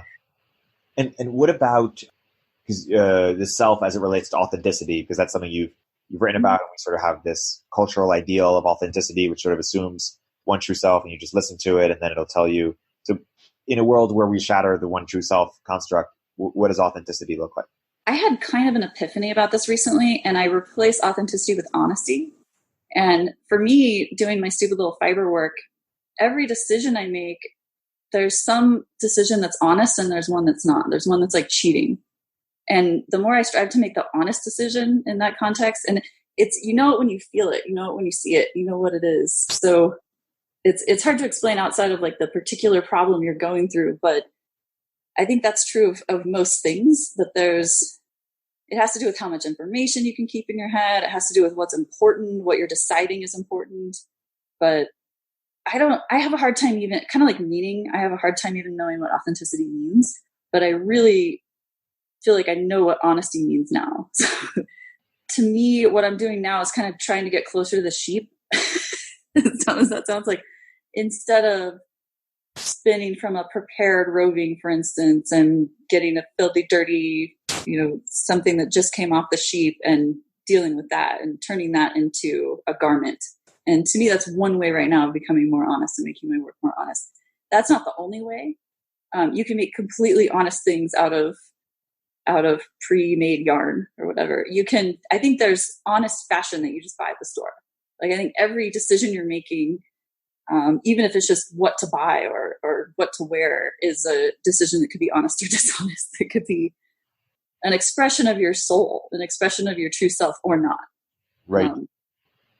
It's easy to lie to yourself, but then it's also, the more you get into things, the less easy it is to lie to yourself, and the more you can see it. I don't know. So when people describe things like Las Vegas as like honestly dishonest or something, I hate Las Vegas. I live in Reno, so or like Wall Street. I don't things that are just like Disneyland is the one I would pick. Disneyland is the one I would. Yeah, I love Disneyland, but yeah, it's very, and the Baudrillard comment that Disneyland is fake, so we can pretend that everything else is real. Paraphrasing, but yeah, I think honestly dishonest or honest fake. That's a better way. That's a form of honesty. Yeah, it is interesting. I mean, I wonder if there's sort of like this, and that's what some people call performance art, right? Is like if the one true self was a flawed construct, and it is, and authenticity isn't, just finding the answer by listening to your gut. They're the one answer. Is it sort of expressing the pluralism of selves that come up? At the same time, not every idea has to be expressed for one to be honest or even honored. What's relevant? That's one of the judgments that you're always making. What's the relevant thing? And two different people in two different times, there may be two different answers that are both honest and correct in their lives and their situation. So, yeah. So Venkat has thought a lot about, or seems to be writing now about, sort of reality tunnels and different sort of, there used to be Walter Cronkite, and we all had the same conception of truth, and then infinite sort of fragmentation because TV, newspapers, internet, etc. And now people are basically everyone's got their own movie. You've written a little bit about truth, but I guess in a world in which things are relevant, I don't know. Is there anything you have to add to that conversation, or that you have a question about that conversation? I don't know if this is really relevant. I think YouTube videos are the most interesting art form right now. I haven't made any, but I'm really interested in them. And so there's the Marsha McLuhan thing about every new technology makes something obsolete and also brings something back. And I feel like the YouTube videos have brought everything back. Every craft that's ever been done by humans, you can see someone doing it on YouTube. Often you can see someone explaining every step of how they do different crafts in many different ways on YouTube. So I think there are more and less honest ways of doing it. The kind of nasty stereotype about that is that somebody is creating this false world and where everything's perfect and showing off their lifestyle and everybody else is aspiring toward that. I don't think it's all like that. Most of the ones I like are kind of people sharing their joy, like and their knowledge and trying to entertain people. I don't think there's anything wrong with that. Yeah. The going back to status for a second, and I think you and Kevin went back and forth on sort of his status post, on Prestige and sort of his theory of status, and then Guy Alexander wrote his own sort of contrast. What was your sort of takeaway from sort of the status as Prestige and that, I guess, relationship between the person who has status and then the person who gives, or the group of people that give status? One of the models I like for this is that it's a economic redistribution mechanism that we give status to people who do things that are good for the group. And that could be giving money to the group. That could be just working hard on behalf of the group. So I had a great experience at Refactor Camp recently. Yeah. One of the people there ran a game, and it was sort of a live role-playing game where we went around the city and kind of just the block. We walked around the block and we tried to imagine what it would be like in the future. And we kind of made up stories within our little group of 5 based on this. And it really felt like everybody was still normal humans, healthy humans who were trying to show off and get status, but we were all directing it toward making a better story. So we were in this situation where instead of trying to show off randomly, we were trying to show how great we were by forwarding the group's goals, by accomplishing something for the group. And I think that's what good management is, like in the business context, somehow magically turning everybody's natural healthy status drive toward the aims of the group. And not just business management, but maybe like your hunting party, whatever, like whatever kind of human group you're doing that has a goal. And it's a really great experience. Like I felt really kind of happy. So only because I was thinking of the afterword that you wrote for the Cradle of Grape. Mm-hmm. Should we be leaning into our narrative? What's the name? Taleb sort of coined the narrative fallacy thing. Should we be leaning into our narrative making tendencies, or should we be sort of cautious of them? Or in terms of expecting your life to have a narrative, I don't know how much good that does. In terms of making narratives with other people and sort of a smaller scale, I think that's pretty unavoidable and good. Also, just some people have a more narrative experience of life than others. Like Galen Strawson has a famous paper where he claims not to have a narrative experience of himself, and that a lot of people don't have a narrative experience of life.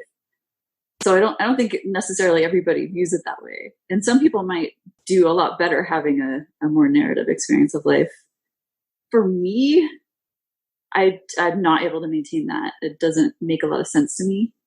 I feel a lot better when I'm just experiencing every 5 minutes of time as it comes for the most part, and kind of looking out in the world to see what I should be doing next instead of having a kind of long-term plan. Speaking of Refactor Camp, you gave a talk on voids. Can you unpack a little bit of the takeaway of that talk, or what was intriguing for you about grant making? Oh, it was just so sometimes I'll get into these things where I just suddenly see things in a different way. And one of them was a rectangle thing where I just suddenly, there were just rectangles everywhere, and everything was in the form of rectangle. And the void thing was similar, that once I started thinking about it, it seemed like the world was made up of voids, and everything important was a form of a void that was sucking something into it. One of the most meaningful ones is just like a social role or a possibility for being something or doing something as a void. So maybe I set up a beauty contest. That's a void, because there's going to be a winner. We don't know who it is, but you could be that winner. You could be the winner of the beauty contest. But it could also be, if I have, my YouTube channel, I'm making videos, I'm also maybe being a role model to people. So I'm saying, here's this void, I'm in it, but maybe you could be like this, but you. So something kind of different. So I think, a role model maybe is a good word for it, a kind of void, but also roles that have never existed are maybe more interesting kind of void. But, being a starship captain, or maybe something a little bit something we can't even think of until somebody decides that they could do that.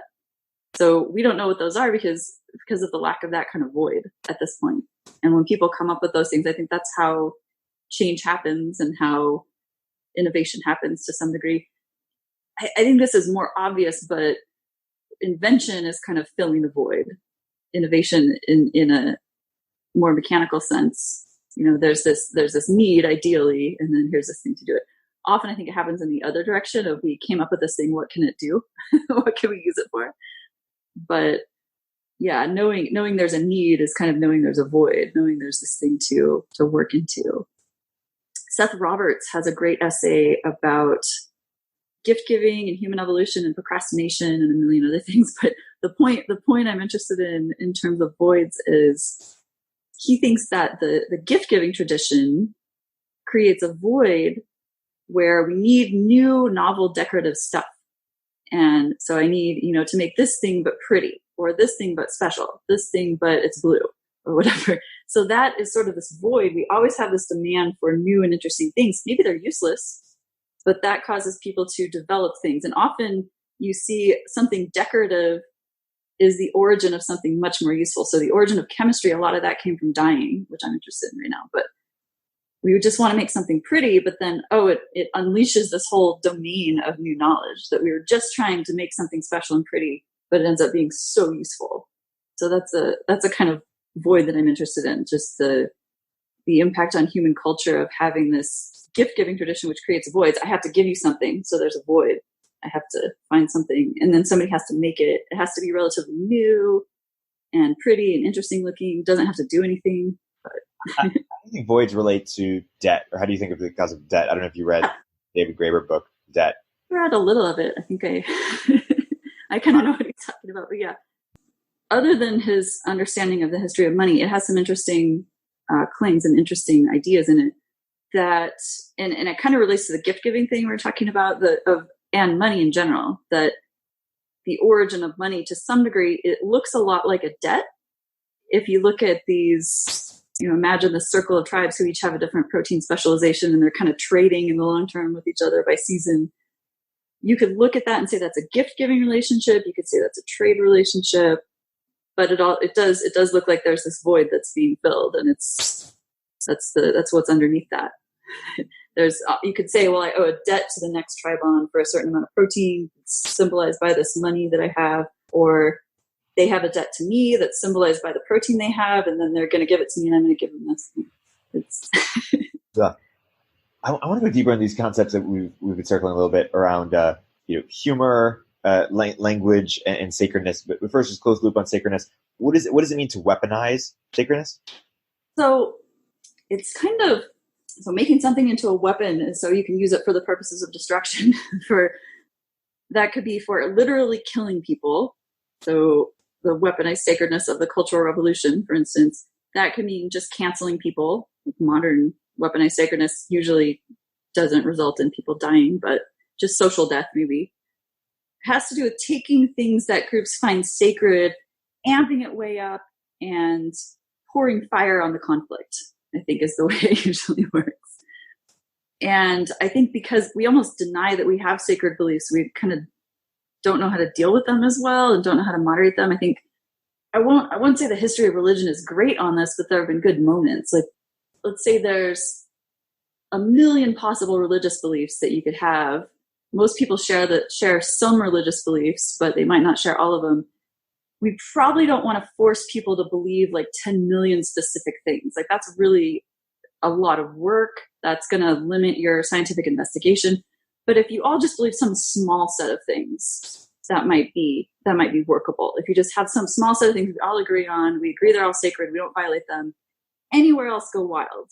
I think that makes some amount of sense. Like, that's kind of a compromise for knowing that we're going to have some, but I'm not going to burn your house down for not having the same interpretation of this passage of this text as I do. So I think we're kind of missing that. Like, what few things are sacred, or does it have to be everything? How do people kind of express that? When people express it differently, are they just trash? Are they garbage people who don't have the same human rights as you do? Yeah, I don't think people are too good at dealing with that now. I think usually maybe we've had better frameworks for channeling hostility in that way. And it's also that one thing I think the modern sacredness religion is missing is a salvation doctrine, that there's no way you can ever be a good person if you're not just good. Like, there's nothing you can do that will just save you or I don't know, you have original sin, but no possibility of salvation. So, and maybe no confession either or something like that. Yeah. And so, no secrecy, certainly. Yeah. Totally.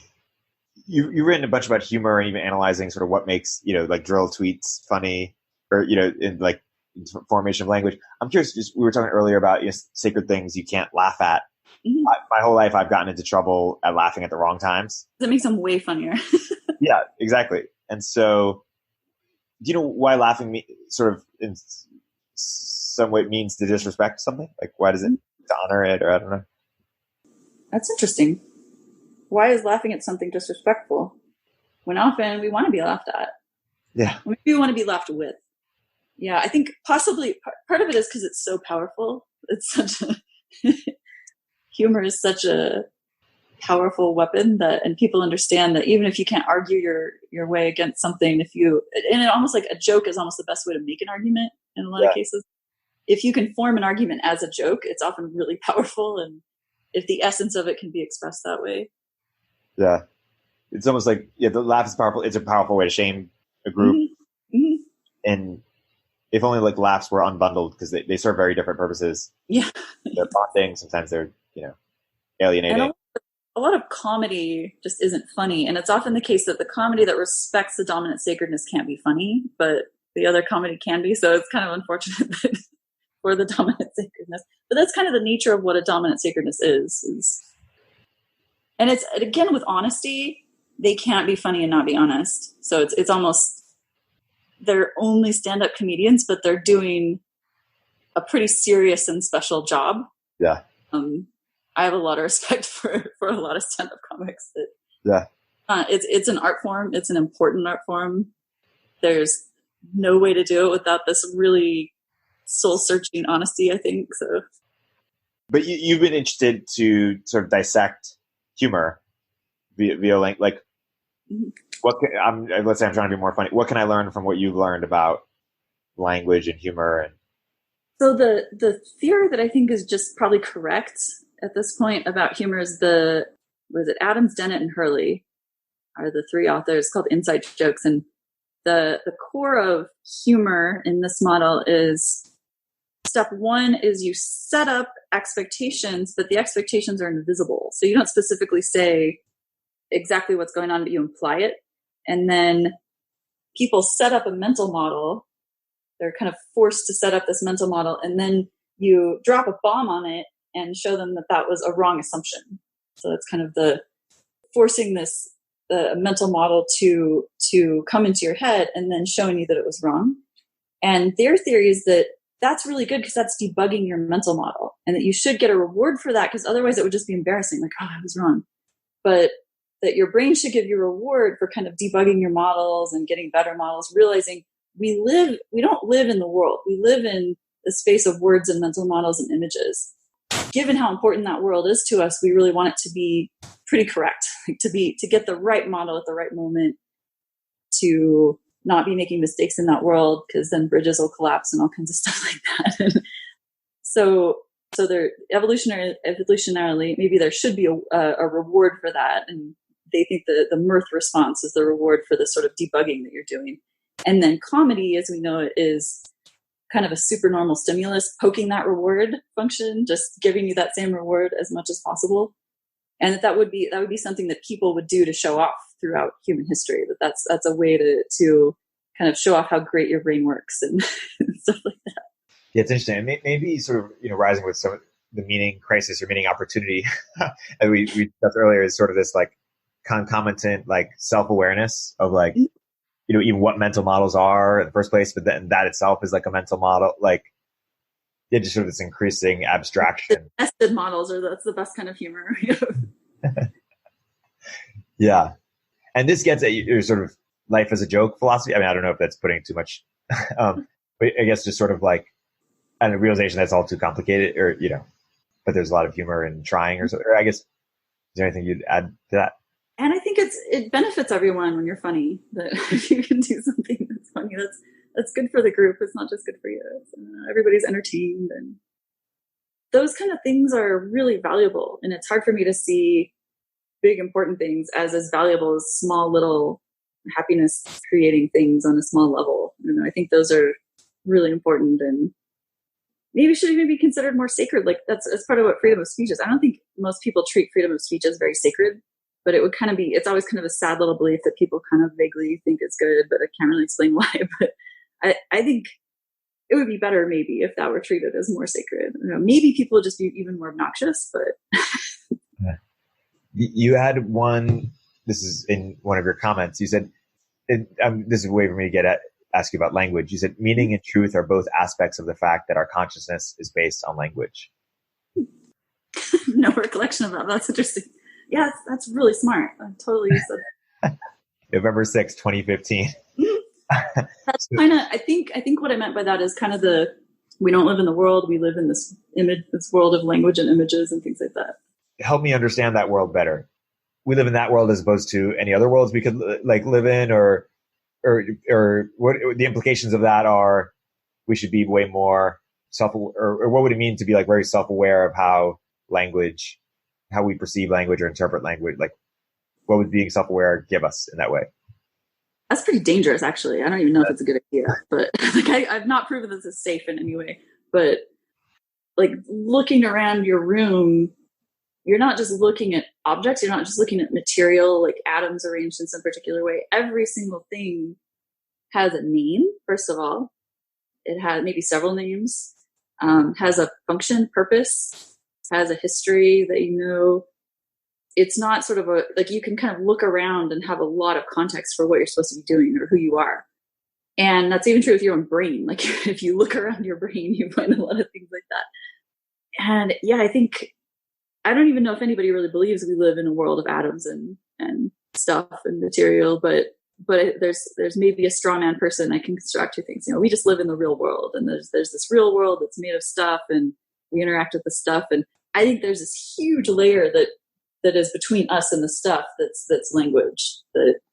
And language, I think, kind of permeates the stuff. Like the name isn't just outside. It's part of the thing. It's what the nature of the thing is. I don't know. Is there a difference between me looking at my TV or looking at a TV within a TV or a virtual reality version of a TV?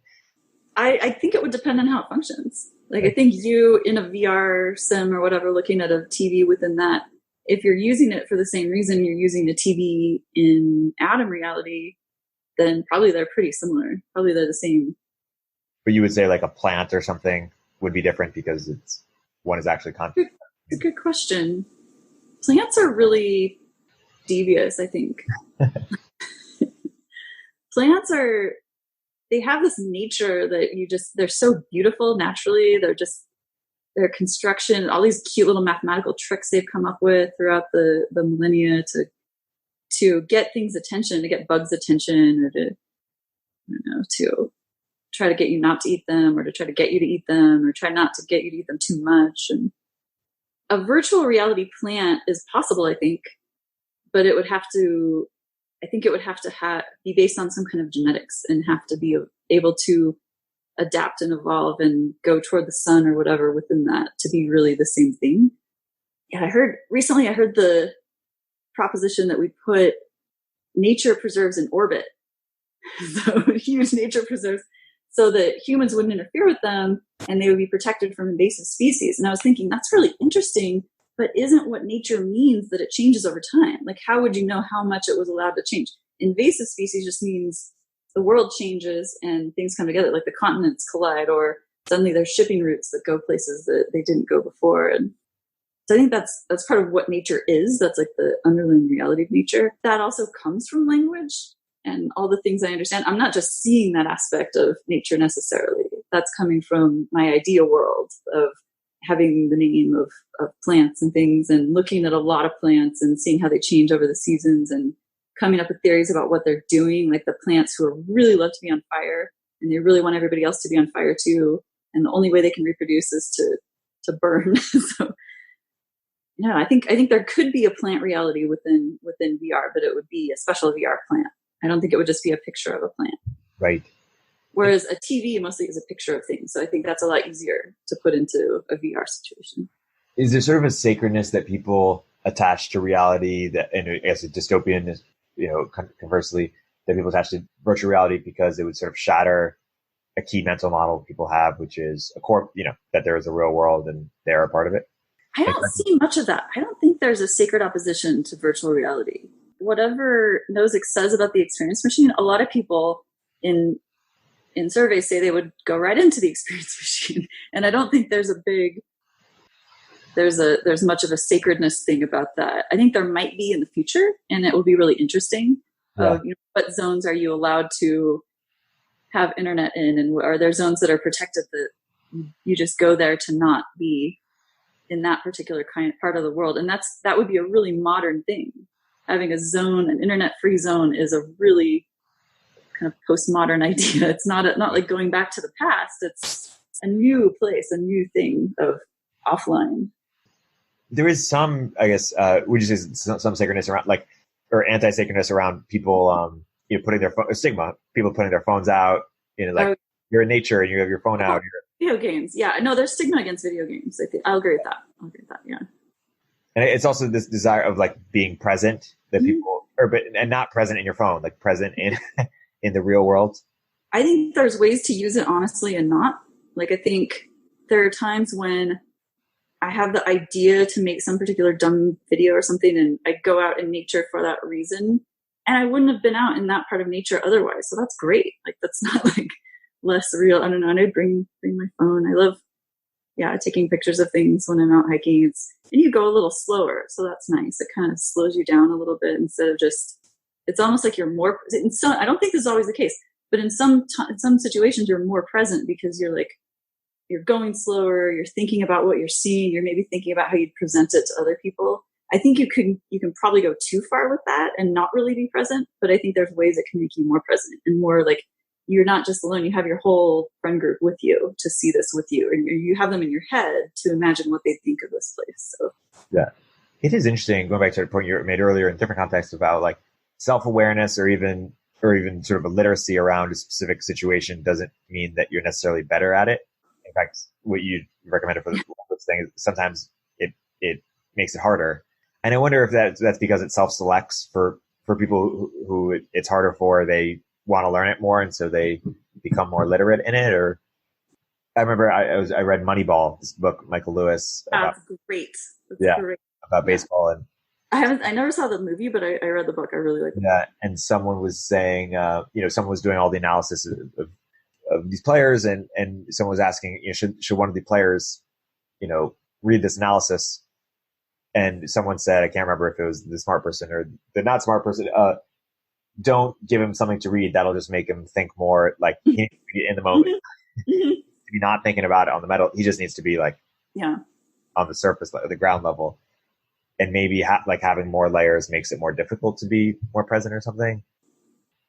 Yeah, or in the long term, being able to incorporate that. Maybe you can't right away. Yeah. But you can incorporate like one thing at once. I've learned kind of trying to learn how to do target shooting, that you can be focusing on like one thing at a time. And as you get better, that can be a bigger thing, or that can be one thing becomes unconscious, then you can move on to the next thing. If you can get to a point where that kind of maybe the whole overriding economic analysis of what contributes most to your team's success, if you can make that unconscious, then that would be good. But if it was going to be another layer of conscious stuff that was just messing with your existing good strategy, that would probably not be good. Yeah. And just to close the loop on being present, and you've thought a lot about time too, like, is being present underrated, appropriated, overrated? And what is being present? Just focusing on one thing at a time, like not having multiple. Good question. What is being present? That's a great question. I think it's underrated, even though it is really highly rated. I still think it's underrated. I just often find if I just remember, which doesn't happen all the time, but I just remember to breathe, just literally just breathe. It makes whatever I'm doing so much better. Like, I don't know how possible it is to consciously enter the flow state, but I think the more you practice something, the more that becomes available. If you're constantly thinking, oh, I need to be present, that probably wouldn't be good. But if you can achieve the state of being present, it's definitely better. I don't know of a lot of downsides to that other than maybe not doing planning. Although I feel like so present when I'm thinking about future projects. Like when I'm just thinking about what is this, what's this shawl going to look like? What kind of lace is it going to be made of? What's the color progression going to be? I feel really present in that, even though it's projected into the future. But it's an interesting thing to try to sort out. I think this would take more than a podcast to think about. But what are the different kinds of being present? Because there's that flow state. There's that, just lose time. Sometimes I love it when I'm running. I love running. I like how it feels. But one of my favorite things is when I'm just so focused on a knitting problem that it'll be like a mile later and I'm like, how did I get here? Like what just happened? Is that being present? I don't know, because I didn't see the last mile. I was feeling good. I was in nature. I was, running through the world, and I was happy, and I was thinking about this project. Was I present? I don't know. I kind of lost myself. Feels like, yeah. But it feels present. I don't know. That's really interesting. Yeah, the times where I feel most present, I guess my two of my favorite hobbies, besides podcasting, one is playing basketball, and another is actually freestyle rapping. Nice, that's awesome. Yeah, and really just like rhyming. And one rhyme I had, or I thought was that I've been in flow state since 2008. That's awesome. I just really like. Who do you like? Who do I like rap wise? Oh, so many people. One of my favorites is this guy named Homeboy Sandman, who's just this really amazing rhymer. I love Chance the Rapper. It's more like gospel stuff, I guess. I just feel really happy when I listen to it. I really like lyrics. Not even lyrics. I really like rhymes. My favorite's MF Doom because I'm old, but it's the most amazing rhymes of everything. Yeah, MF Doom is incredible. The way he can rhyme and fit so many. Like, how did you just rhyme a 5-syllable word? Yeah, and the way he plays with flow patterns, and his whole aesthetic, and I love that. I have a friend he was managing a different rapper, and MF Doom was supposed to play the same show, but he sent his imposter. That's really fun. Like, I can imagine the first time they thought of that or something like. Yes, like Andy Kaufman style. Yeah, it's really. He's one of the best ever, I think, and truly original. Yeah. Somebody who did it. Aesop Rock is another one. Have you ever listened to it? Yeah. No one did it like him, and no one can do it again.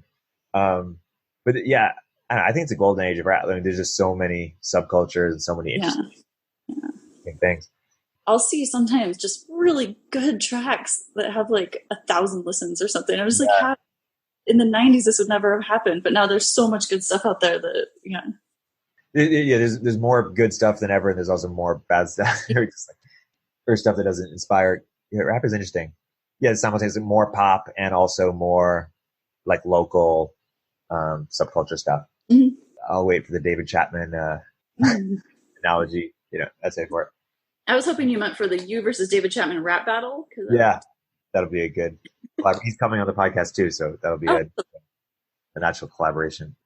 Two last sort of big threads for me. One is I spoke with this person about the concept of liquid democracy recently. It was sort of that it's less about the wisdom of crowds or the knowledge of crowds, and more about the sort of epistemological modesty of crowds, that people don't have to know much about any policy, but they have to know that they don't know about policies and be able to delegate to someone who does. And I was curious for your take, because you seem to have thought a lot about epistemology. Yeah, I have a take. My take is that the experts don't exist, and that delegating to someone who knows is not something that really happens. That I tend to agree with the Michael Huemer in praise of passivity, that politically we're in the same position as medieval doctors, that we don't know anything about the system. We don't know how it works. Almost all interventions fail. When they succeed, we don't know why. Almost every political change probably makes things worse. I'm pretty libertarian, not really. I wouldn't call myself a libertarian, but that's definitely how I lean. Less regulations, probably better. But even there, it seems like we just know so little. So I agree with epistemic modesty, but I don't know how that works in a democracy. I don't know how it works in any form of governance. It seems like nobody really knows. Well, what if we change from government to like a company or something? Do you think that basically, and I don't know where I stand, but do you believe that in sort of like a wisdom of crowds versus, the people at the top, no. So I guess if you said there are no experts, then maybe. I think there's experts maybe at business, Okay. especially some particular business. Like I'm sure there's experts at manufacturing little plastic things. Yeah. And I'm not that. I would definitely delegate to one of them if I was wanting to manufacture little plastic things. So I think that kind of expertise exists. But the sort of big scale policy stuff is what I'm pushing back against. I don't think that kind of expertise exists. So, but at the level of business, I think, I don't know how firms work. I think it's still a mystery. They seem to work. They seem to work for a while. New ones seem to come and do better than the old ones, and it's sort of a cycle. And yeah, but I don't really have a take on that. I don't know. I think it's fair to say that there's something of dictatorships or pleasant dictatorships with exit. The groups that I've belonged to that worked really well seem to have a benevolent dictator. So I think that structure tends to work well, especially when it's someone everybody really trusts and who is a sociopath and genuinely interested in the well-being of the group. And the question is, with Liquid, and Robin Hansen's done a bunch of stuff. Basically, prediction markets are versions of Liquid, or Liquid democracy is a version of prediction. What is the liquid? What is flowing in this situation? From belief to belief, or position to position? You can delegate your vote, basically. I guess authority or decision making. Yeah, so that sounds pretty good. But I choose not to vote partly because I think I don't know anything. But so I guess you could call that delegation. But there's probably better ways to do that. But yeah, I think I'm trying to imagine how that would work in. So the idea is you're kind of delegating to the prediction market to some degree. Oh, no, you would pick somebody you think. Pick your, that's great. That's even better. Pick a proxy, yeah. Yeah. And the question or the skepticism I had is that if you think people are clueless or don't have knowledge, what makes us think that they would have knowledge that they don't have knowledge? Like, what's rare, knowledge or epistemological modesty? Like people love that. Indeed. Yeah. Are there other ways worth adding that you've thought about epistemology or normative epistemic norms or rituals? Or I'm having a hard time thinking. I know there are good examples of rituals that have clear epistemic implications and that maybe are a form of group epistemology, but I'm having a hard time thinking of my examples. I mean, an election is a ritual. A democratic election is definitely a ritual in that everybody's performing a sacrifice of time. There's no clear connection between the action and the outcome, especially on the individual level. It's somewhat of a sacred ritual. So it's something where people think it's a very generally good thing to do to participate in the election, feel very strongly about the outcome. You get, maybe you can take time off work to do it. So it's supported in the ritual is supported by the underlying structure of the society. I don't know I think it might be that the outcome's good. The outcome is clearly good enough to keep the system going. So that's maybe all we can expect. I don't know if we can expect better than that. In most places, at most times, it's good enough to keep the system going. And when it's not, then I don't know, you get a revolution or a coup or something. But yeah, as long as the ritual keeps happening and people keep having some amount of confidence in it, enough to keep participating in it and accepting the results, then it keeps going on. I don't know. I wonder, after the last election, everybody's so mad that I don't know how they can still feel the same about the whole ritual, but people do. So I don't know. I think some people had some doubt, started having doubts about democracy at that time, but just because of the outcome, that it was so shocking to people. But it's hard for me to think of other examples, but I think it does.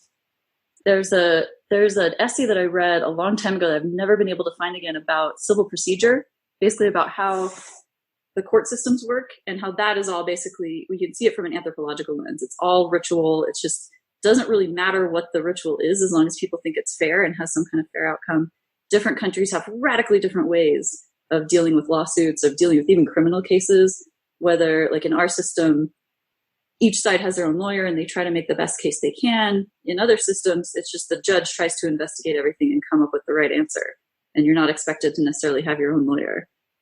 And the judge is actively taking an investigative role But whatever system people come up with, if it's good enough, and then it'll keep going until it's not good enough, until there's some big enough problem with it. And I'm kind of surprised that hasn't happened with our court system, because such a small number of maybe 2% of civil and criminal cases are actually go to trial. Almost everything is just a settlement or a plea bargain or something. But it works well enough that there hasn't been some kind of massive revolution. So they take the court's word, basically, or and now a lot of people are using like arbitration outside of the court system. And so they're coming up with their own ritual that is legally binding, because that's what they put in their contract. They said, I agree to go to binding arbitration. And that's, again, good enough. So I think all of that is maybe the best example of an epistemological ritual, that it has an outcome. It's guaranteed to have an outcome. It's fair enough. Definitely, we know that the more wealthy you are, the more lawyer you can afford, the more justice you can afford, basically. But it's not quite so bad that we just scrap the whole system. Totally. Other thing that I thought of from this episode is one idea I've had for a while, when you asked me what I've been thinking about, is this concept called idea markets, which basically, I guess, it's prediction markets for ideas that don't have a outcome. Like, so, how do you bet on this particular thing? Well, here's a way. Yeah. Sort of like, example I give sometimes is like, if you were sort of early, let's just say intellectual dark web is sort of a vague, sort of general, I don't even know what it is, but it's a term that people apply. It's a term that has had some pickup. And if you were early on that term and wanted to sort of stake, hey, I think this is going to be big, you can do that on idea, but you could just stake. They don't have like an IPO, so you can't bet on them that way, but you can. No, you bet them in the way that people bet on cryptocurrency. It's basically speculating. Speculate on ideas and buy low, sell high. And nice. And it might not even be, I'm joking about that. It might not even be financial. It might just be all made up currency. But I think your reputation. Yeah. Reputation. And you get, although I do wonder if we'd also enable, what happened in this conversation is, zooming out, I think it'd be interesting just to have a sort of record of what Zeitgeist is a little bit. Like, how is this thing trending? I like that. Yeah. Are people excited about this concept or not excited? I don't know. Let me check idea markets. That history throughout the 19th century for different ideas. Oh man. Yeah. That's the record part of it. That's really exciting. Totally.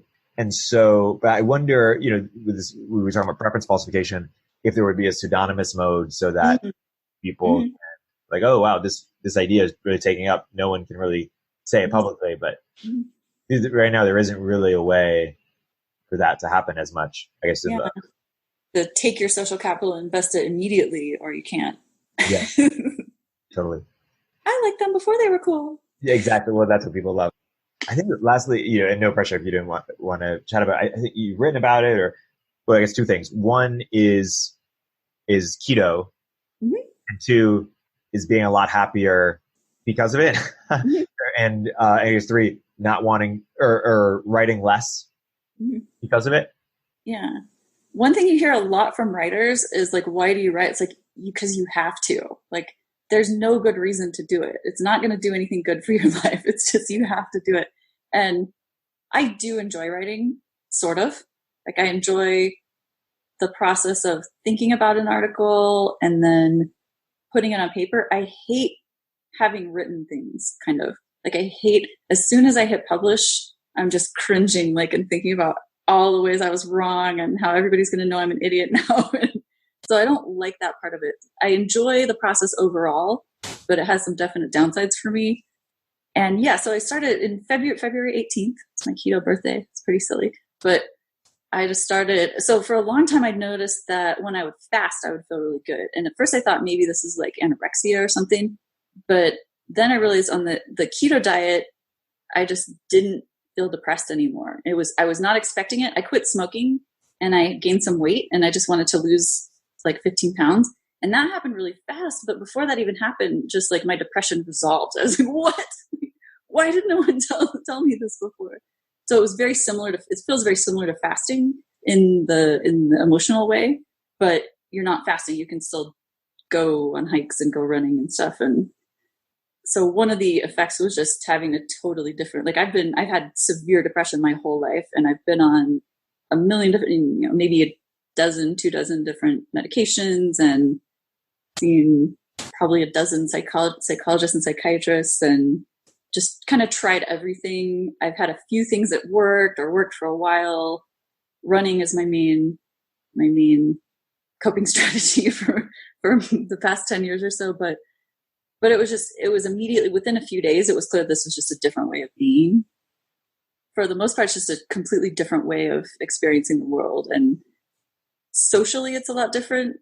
I would find it kind of stressful to socialize with people. And then afterwards, I'd always be like doing social rumination, where analyzing every little thing I said, whether it was rude or whether I hurt somebody's feelings or whether I sounded stupid. And I just don't really do that anymore. And it's so weird to me that it was just a kind of chemical thing that this pattern just stopped. So now it's pretty easy for me to just hang out with my friends a few times a week, which was never something that I could handle before. Yeah. Not drink alcohol at all, not feel like I had to get in a good mood or be in an especially good place to see people, and then just know I'd have to deal with that rumination for days afterwards. Gone, just totally different. So I wasn't expecting it.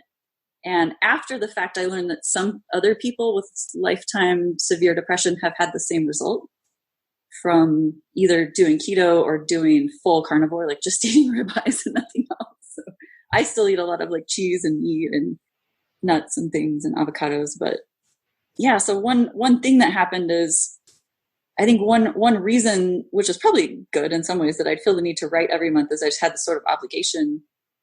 After I started it, I just didn't feel the obligation as much. And I was just getting used to this new way of being, that I didn't have much experience dealing with positive emotions or dealing with constant positive emotions. I don't know. And just it felt like being a different person, having a different life. So I don't know. Almost unsure if I could still write. I wrote this last thing, and so I've proven to myself I can still do it at least. But it doesn't feel like almost like you have to go to the bathroom. It doesn't feel like that anymore. Right. So going forward, I guess we're in closing a little bit, like, what are the questions that you're most excited to wrestle with now, or moving forward? Like, what can you expect? Well, now I'm interested in different ways of being present, like analyzing the what's the word for that? The qualia of being present and the different forms of that. That's interesting. As dumb as it sounds, I'm just really interested in wool right now. Usually when I focus on something like that, there's always analogies that come out of it that relate to other things. But I don't know, I recently learned about mixing colors for painting. And you can make almost any color from just a few colors. So you just have like 4 or 5 colors on your palette, and you can mix almost anything to match anything in the world. But I realized that you can do that with wool too, that you can just have a few colors of wool and then blend them together to make any color. And so that's what I've been doing lately, kind of cross discipline. Usually it seems like the more generic ideas come out of some specific thing, that it's hard to just have an idea. It's more like I push my face into the world, and then sometimes ideas come out. Right. And maybe to close, we can zoom out a little bit. We've been doing a little bit of inside baseball in terms of, Ribbon Farm blog.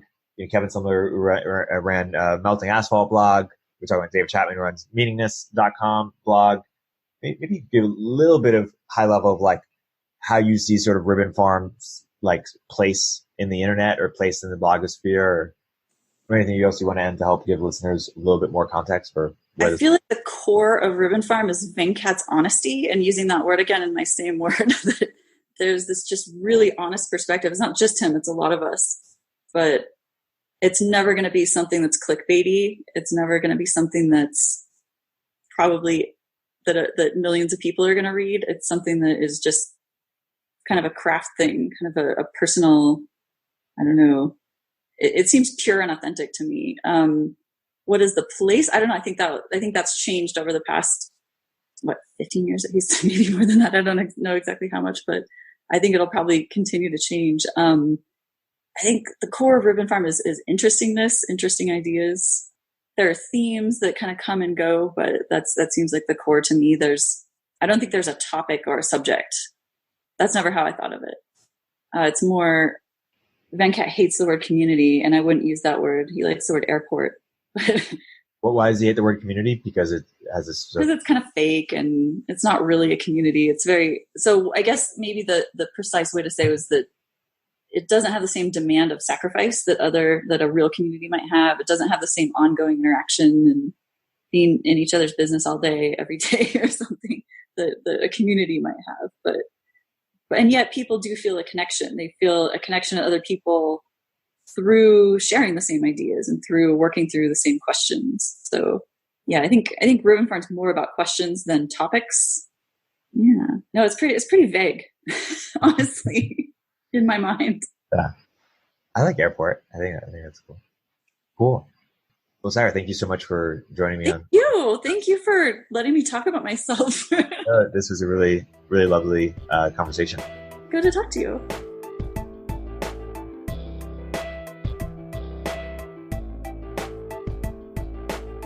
If you're an early stage entrepreneur, we'd love to hear from you. Please hit us up at villageglobal.vc/network catalyst.